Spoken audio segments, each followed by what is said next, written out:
Assalamualaikum warahmatullahi wabarakatuh.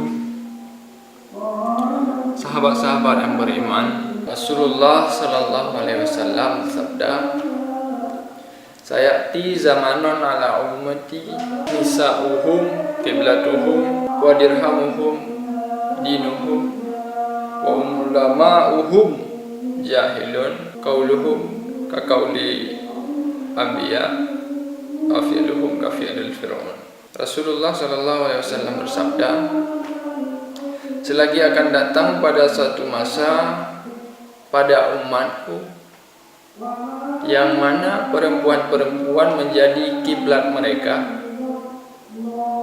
dirham menjadi agama mereka, harta, dirham ini bisa kita artikan dengan harta, menjadi agama bagi mereka, segala-galanya bagi mereka, dan ulama daripada orang-orang yang jahil.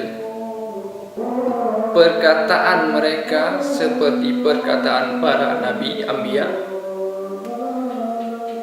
dan perbuatan mereka seperti perbuatan Fir'aun. Pertanyaannya, apakah kita sudah sampai pada masa-masa ini? Ingat, sabda Rasul itu pasti akan terjadi. Bukan kalau tidak, belum terjadi sekarang, akan datang, pasti akan kita jumpai hal yang demikian. Kita doakan pada Allah Subhanahu wa taala agar tidak termasuk kita dalam golongan-golongan orang seperti itu.